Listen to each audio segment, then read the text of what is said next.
It's Morphin time! It's time for Buster! Buster Vehicles CB-01 is a fantastic looking car mode. It's very reminiscent of the current Aston Martins and even the Jaguar. I simply adore this vehicle mode. When I first saw it, I knew I had to have this figure, as it not only looks awesome, but it is a triple changer as well. Included in the box is the Buddy Roid, CB-01's Buddy Roid and Red Buster's Buddy Roid, Cheetah Nick. I'm a little bit weirded out by the fact that it's a human Buddy Roid, but he also transforms into a motorcycle in the show, so I'm okay with that. He becomes the pilot, I guess, AI for CB-01. Very, very awesome vehicle mode. Just an absolute joy to behold. Now, CB-01 can combine with the Buddy Roid, and if you've seen the first episode, this is a little weird, as the motorcycle is practically swallowed up by the giant car. But this is not a giant car. This is a toy. And here we have the Buddy Roid, and it transforms into the cheetah head by folding the cheetah head up to his backpack, folding up the legs, opening up the hood a little bit, and just plugging him in. There's no real snap or anything, but there is the cheetah head mode. To go from this mode to the cheetah mode, first we're going to take care of the spoiler back here. We're going to push it out, fold it up, and then fold it directly down to form a tail. Then take the sides of the vehicle and fold them completely underneath the car. And for the front, fold out the front cheetah legs. And for the back, fold out the back cheetah legs. And here we have CB-01 Cheetah Mode. Of the three modes, I think this is probably the weakest. It doesn't look bad per se, it just looks a little bit silly. And in the show, it looks a lot better. My chief complaint are the large pieces of plastic hanging off the sides here. But those pieces, I think, are instrumental to the combined mode with the gorilla and the rabbit. Yeah, you heard me right. This combines with a gorilla and a rabbit. Let that sink in.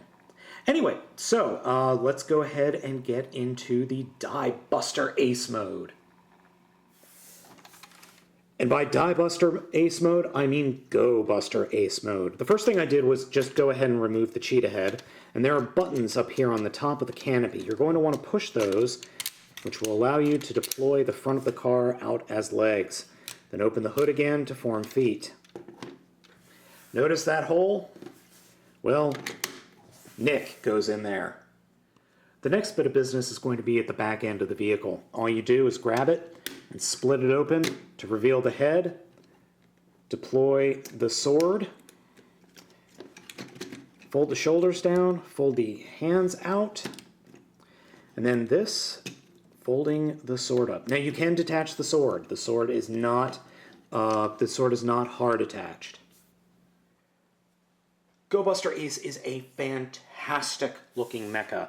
It appeared in the first episode of Go-Busters and did not disappoint whatsoever. Though I will admit, this figure is a little small. Especially for a Super Sentai figure. We have FE Optimus Prime here. It's a Voyager class figure. This Go-Buster is not a very big figure, and there's a reason for that. This guy combines with a banana truck and a flying rabbit. No, I'm not making that up.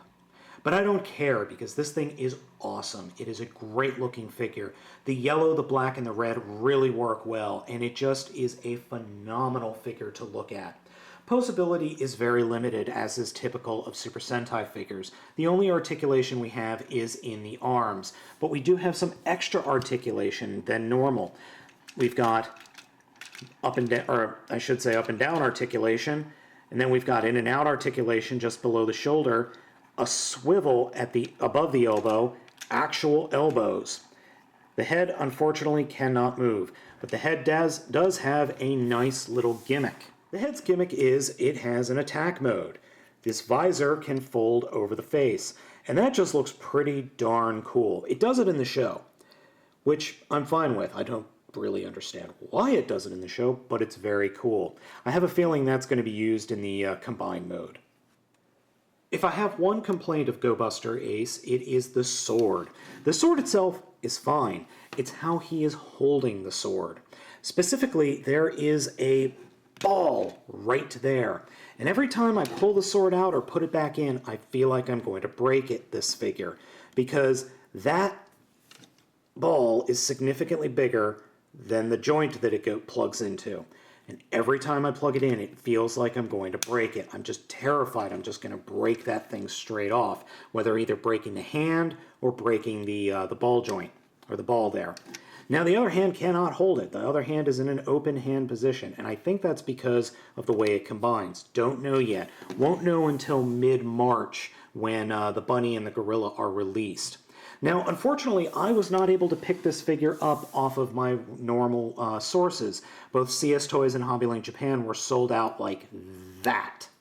So I had to go to eBay. I ended up paying a little bit more, but I really don't care because this thing is phenomenal. Now, I think it's going to be just as good when the bunny and the gorilla get here, but you know what? As its own figure, it is great. For a quick comparison, here is Go-BusterOh with Die-Buster Ace. Little bit of a difference there. So when I bought Die-Buster Ace, the eBay seller included 2 items that were very cool. First off, I have a Ranger key, specifically Go-Kai Red. It's very, very cool. The other thing I ended up with was this. Super Sentai Mask Collection Red Falcon from Liveman. Very, very cool. I had never even seen these, just pictures. I'm really shocked that this was in the box. When I opened the box, and it was just sitting there, I was like, whoa, that's awesome.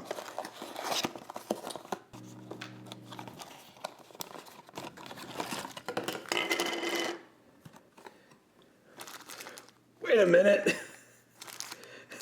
That is not what is on the box.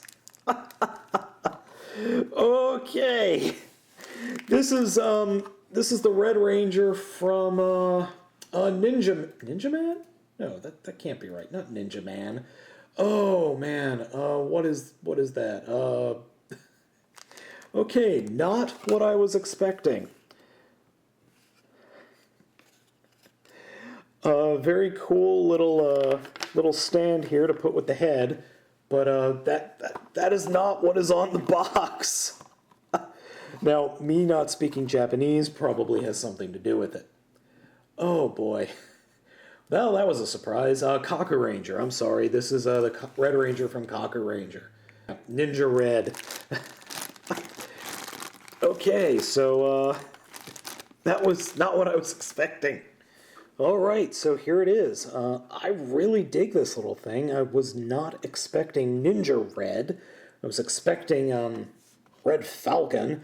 I mean, Ninja Red isn't even on the damn box, except for this little spot right here, and there's nothing here that says number 7.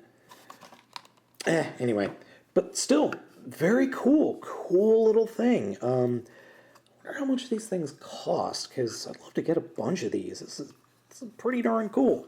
So, yeah, nice little addition. Was not expecting ninjas, though.